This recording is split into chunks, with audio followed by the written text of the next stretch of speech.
경영의 흐름을 읽는 가장 정확한 채널 코리아 비즈니스 리뷰 팟캐스트입니다. 산업과 기업 그리고 사람을 잇는 이야기 지금 시작합니다. 최근 테슬라의 로보택시 시범 운행 소식, 이거 정말 뜨거운 감자죠. 이게 그냥 기술 한번 보여주는 걸 넘어서서 우리 사회 또 경제 시스템 전반에 어떤 변화를 가져올지 저희 코리아 비즈니스 리뷰 아티클들을 좀 바탕으로 해서 깊이 있게 한번 파보려고 합니다. 결국 핵심 질문은 이거 아닐까요? 로보택시가 가져올 경제적 파급 효과, 구체적으로 뭘까? 그리고 우리는 뭘 준비해야 하나? 이런 거겠죠? 네, 맞아요. 2025년 6월 22일 텍사스 오스틴에서 시작된 그 테슬라 시범 운행 말인데요.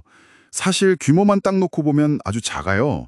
차량 한 10대에서 20대, 그것도 초대받은 직원이나 일부 사용자 대상이고 심지어 안전 요원까지 같이 타고요. 아, 안전 요원까지요? 네, 오스틴 남쪽 일부 구역에서 요금도 4.2달러 받고, 그러니까 이건 상업 서비스라기보다는 진짜 말씀하신 대로 극도로 제한적인 테스트 단계죠. 정말 조심스러운 시작이네요. 그렇죠.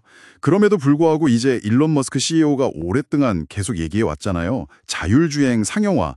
그 실질적인 첫걸음을 뗐다. 이 점에서 시장이 주목하는 겁니다. 네, 그렇게 제한적인데도 벌써부터 잠재력 이야기는 많이 나오는 것 같아요. 차량 한 대당 연수익이 크게 뛸 수 있다. 이런 분석도 있던데요. 아, 네, 맞아요.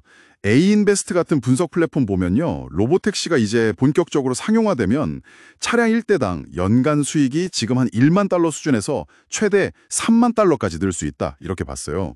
그러니까 지금 당장의 모습과는 별개로 이 미래 수익성에 대한 기대감이 얼마나 큰지 그걸 보여주는 거죠. 와, 3만 달러면 엄청난데요.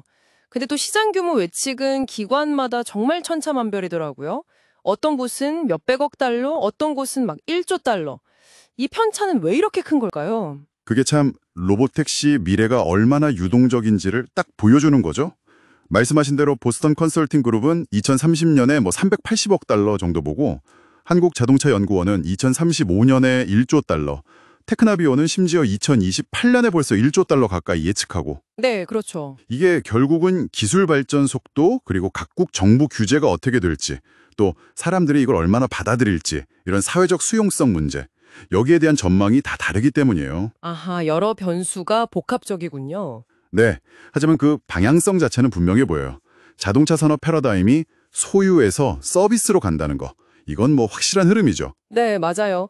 KB증권도 글로벌 로보택시 시장이 2034년쯤 되면 1,900억 달러까지 커질 거다. 연평균 성장률이 50%가 넘는다는 거잖아요. 이건 기존의 우버나 리프트 같은 승차 공유 플랫폼은 물론이고 자동차 산업 전체 판을 뒤흔드는 수준이겠네요.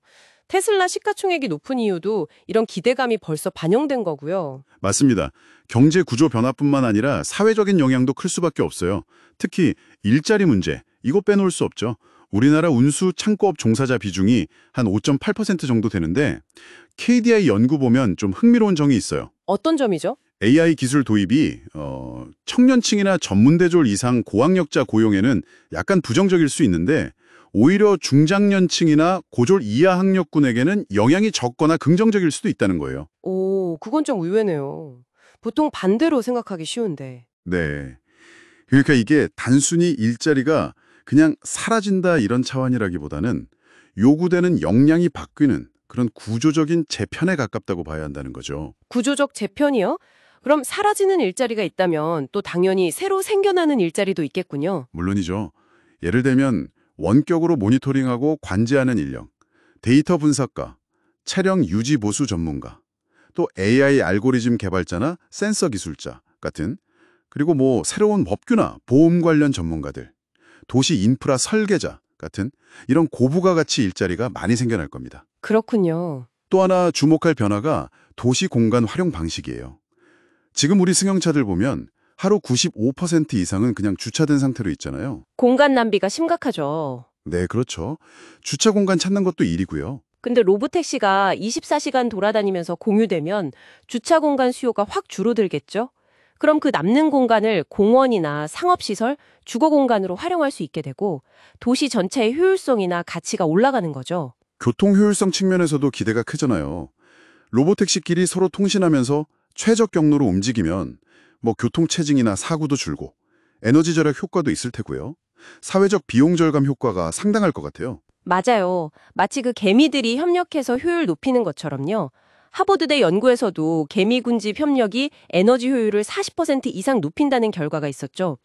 스마트 시티 인프라랑 결합되면 효과는 더 커질 수 있습니다. 와, 정말 영화 같은 이야기가 현실이 되는 거네요. 물론 아직 넘어야 할 산도 많아 보이긴 해요. 기술적으로도 그렇고. 네, 맞아요. 기술적으로는 센서 정확도, 특히 악천 후속에서 제대로 작동하는지, 또 해킹 방지 같은 사이버 보안 문제, 안전성 검증도 계속해야 하고요. 제도적인 문제도 만만치 않죠. 사고 났을 때 법적 책임은 누가 지냐, 보험은 어떻게 할 거냐, 이런 규제 정비도 시급하고요. 사실 머스크 CEO가 과거에 약속했던 시점들 생각해보면 2020년에 100만 대 운행한다거나 2024년엔 핸들 없는 택시 내놓겠다거나 했던 것들이 좀 지연됐잖아요.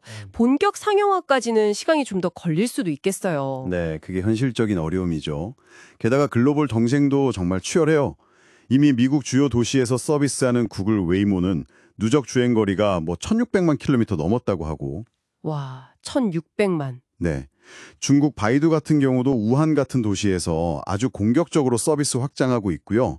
우리나라도 현대차 그룹 중심으로 여러 기업들이 열심히 하고는 있지만 말씀하신 대로 기술 개발뿐 아니라 법제도 정비, 사회적 인프라 구축까지 좀 종합적인 접근이 필요합니다. 결국 기술의 완성도만큼이나 어쩌면 그 이상으로 중요한 게 사회가 이 변화를 얼마나 잘 받아들이느냐, 이 문제겠네요. 맞습니다. 기존 운수업 종사자분들 직업 전환 교육이나 지원 문제도 중요하고 또 기술에 대한 대중의 신뢰를 어떻게 쌓을지, 개인정보 보호는 어떻게 할지 이런 사회적 합의가 정말 필수적이죠. 어떻게 보면 테슬라가 이번에 이렇게 조심스럽게 시범 운행하는 것도 그런 사회적 수용성을 좀 차근차근 높여가려는 전략일 수도 있겠군요. 네, 그럴 가능성이 충분히 있다고 봅니다.